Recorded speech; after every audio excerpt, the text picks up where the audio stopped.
What's going on, guys? It's Mirwin. Today we're going to dissect my song, Grave Danger.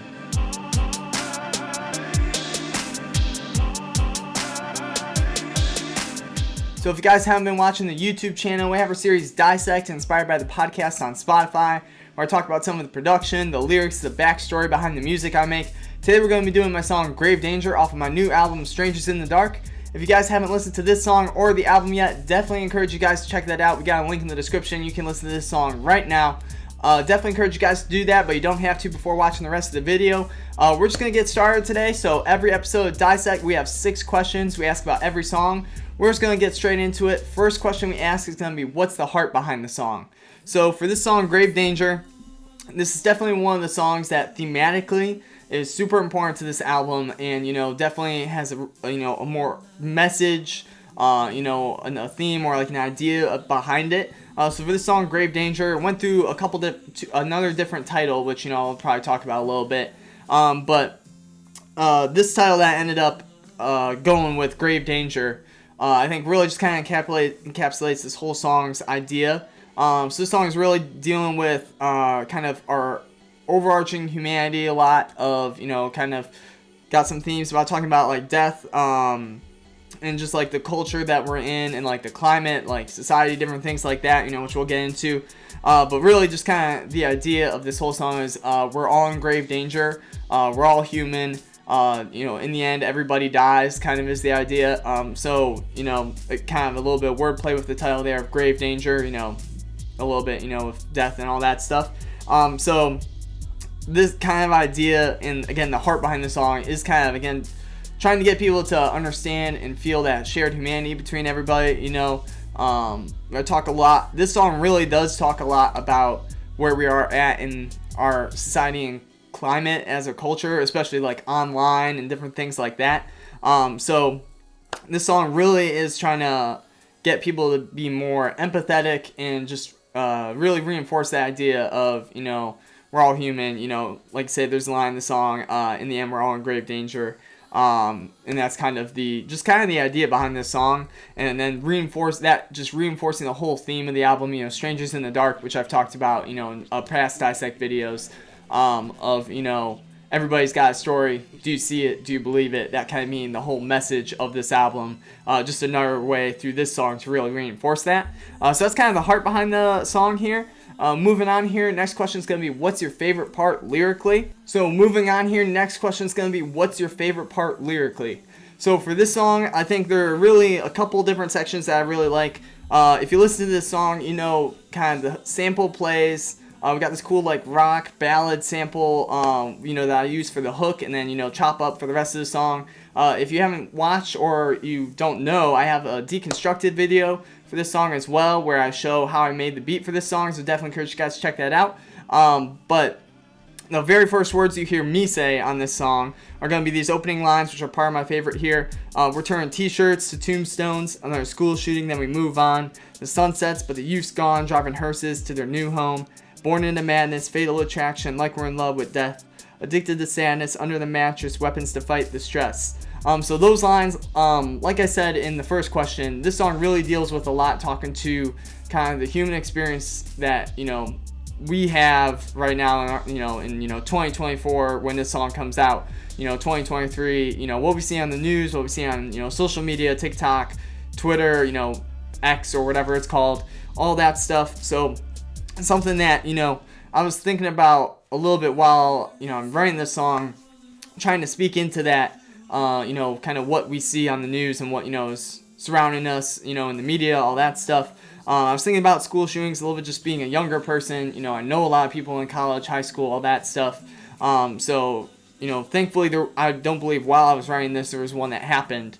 But living in America is something that happens a lot more than the rest of the world, unfortunately. Definitely something that was on my mind. So these opening lines here, I think we got some cool like alliteration, which I like from a lyrical point of view. You get t-shirts to tombstones, hearses to new home, but really just setting the table really well for the rest of the song. Kind of what the song's gonna be about. And then the next section of lines here. Born into madness, fatal attraction, like we're in love with death. Addicted to sadness, under the mattress, keep weapons to fight the stress. So those lines as well, again, just paired with that first section talking about the school shooting aspect. And then, these next lines here. So Born to Madness, I think I like that a lot, just because, again, showing, from birth, the world we're born into. This is kind of, painting that picture of, from birth, this is what, we're surrounded by. And then we got this imagery of, kind of a classic imagery of, the guns under the mattress, and just kind of tying that together with, maybe the mental health crisis in the world with, to fight the stress and all that stuff. So this whole song, like I said, really deals with a lot of talking to kind of the climate and, what we hear and see in the media about, the world. So there's a lot of stuff that really, kind of addresses that. Kind of the next line, I'm convinced that we're not living real life and nobody knows what it feels like. So I really like that those first, couple bars there. I really like from a lyrical point of view, just because I think they do such a really poignant and like really sharp, like really cutting. They really are really sharp and really cutting to the point of what this song is going to be about, and really do a good job communicating that, in my opinion. So I really like that as well. Next section that I like is going to be this little kind of repetitive phrase that I use in the end of the first verse and the second verse. That I actually wrote the initial couple lines a long time previously before that, or maybe not a long time, but a decent amount of time before I ever even touched this song. So it's bullets flying, brothers dying, don't want to see my mama crying, people scrolling, humans hiding, trying to escape these times that trying, kids addicted, set on killing, wish they knew about something different, grown-ups working, time set on living, trapped inside this deadly prison. So something I really like using as a lyrical device in my music is using repetition to get a point across.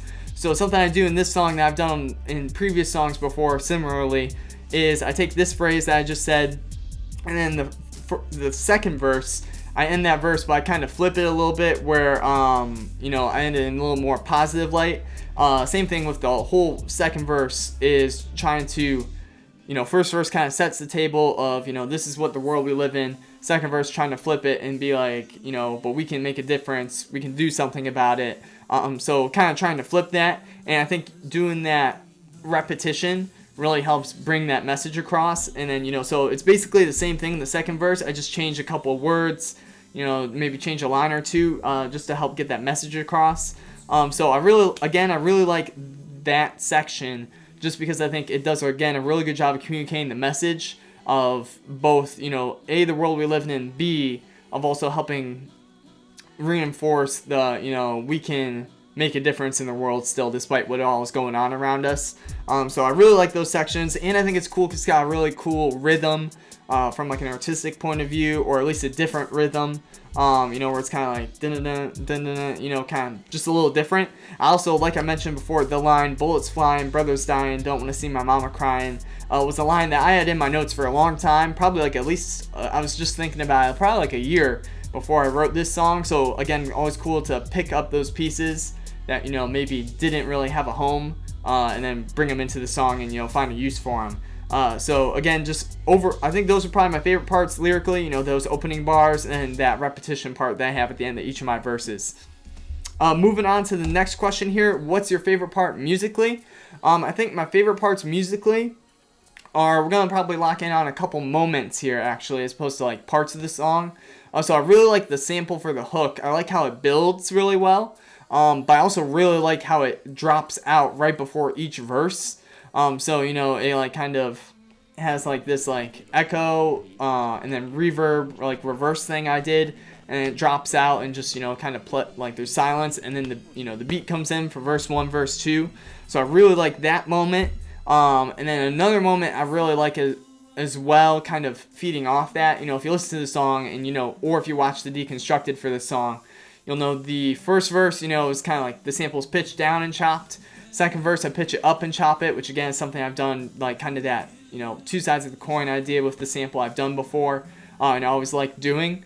So again, I like that moment as well, simply because, from a listener, or from like a listening perspective, listen to the song for the first time, that drop kind of catches you off guard in the first time you hear it. So then the second time you hear it, you're kind of expecting it a little bit more. And you're like, okay, it's gonna, does that, and then the beat will come in. But then the thing you're not expecting the second time is that the sample will sound different. So, again, bringing some fresh energy to the song. Again, something I say a lot of times in these videos, I love progression in my music. I want it to constantly, be building towards something, or at least something changing about it throughout, the whole song. So definitely a moment I like. And then another moment I really like in this song is the outro. So the outro, I have a sample from a Hawaiian song. I forget what it's called. I think it's Lila or something like that. I'm probably pronouncing it wrong. But something that I really like the sample. And again, I tried making a beat with it, tried putting drums on it, couldn't really get a chop going or anything. So I was like, I really like this loop, and it sounds really good looped. I really like it, the effects I have on it. Let's just throw it as like an outro onto this song, just as like, kind of a thing, just a different sample for the outro, something, that is done in hip hop, not as much recently, but, it has been in the past where it's like, oh, there's a different sample for the intro or whatever. And then I got the idea of doing like a REP, like kind of monologue for the outro, of going through like some famous rappers and artists who have, passed away in the, past, 5, 10, 20 years, all that stuff. That, again, I think just really reinforces the message of the song. We're all in grave danger, just kind of reinforcing that. So that's also a moment I really like, just because I think, how it feels coming out of, this more kind of weighty song, where, we're kind of talking about, the realities of life, I guess, for lack of a better word. And whereas this sample at the end is a very, not lighthearted, but it feels a lot more light as opposed to the rest of the song, which again, the second verse is supposed to end on a little bit of a higher note of, we can change the world, we can make a difference. So, kind of that phrase, change the world or die trying, I, got from this song that I have on the merch, I got from this song. So, again, I think it really helps with that message of, kind of pointing towards, the light, ending on a brighter note. So those are my favorite parts musically. Next question is going to be, how long did it take you to make? So for this song, I think it didn't take, again, I've mentioned on previous videos, this whole album took about 4 months or so creatively to make. So I would say probably in the range of 2-ish months for this one. Probably nothing crazy. I don't think there was anything super challenging for this one. But we'll touch on that in the next couple questions here. Next question here is going to be, was there any musical inspiration for this song? For this one, there wasn't really any musical inspiration specifically. I kind of, just talked about that outro sample. I think that outro sample, one thing I did that made me really like it and drawn to it, is kind of reminded me of Tyler, the Creator, and some of his newer stuff, especially off like Call Me If You Get Lost. So that kind of drew me to that sample initially.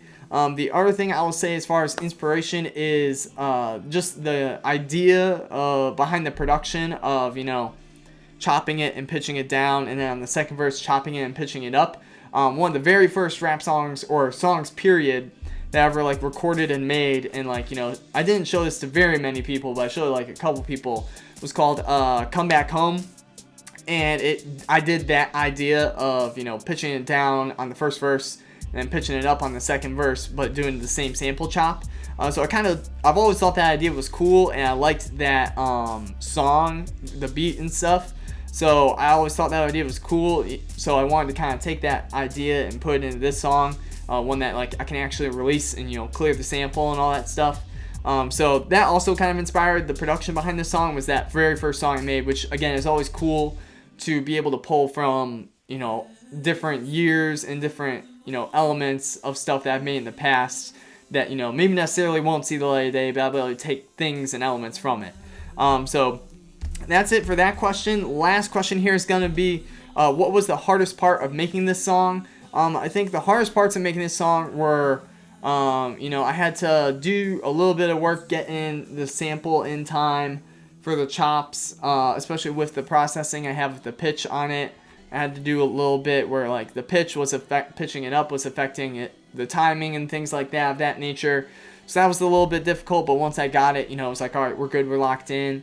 The bass maybe was a little bit, this one, there wasn't really one thing that was hard, but it was like a couple different things. Figuring out the correct notes maybe took a little bit of time. And then I think, like I said, this song has such a heavy subject matter. I think lyrically, figuring out how to tell that in a way that wasn't too overbearing, in my opinion, while also, so that like people can receive the message and hear it. And also being a good song, I think, I enjoy listening to this song. So I think that was probably the kind of the three most difficult parts of making this song. That is going to be it for this episode of Dissect, guys. Thank you guys so much for watching. If you haven't listened to this song or my album Strangest in the Dark, we have a link in the description. Definitely encourage you guys to check that out. Appreciate anyone who listens to my music. It means a lot to me. That is going to be it today, guys. Appreciate you guys watching. Thanks.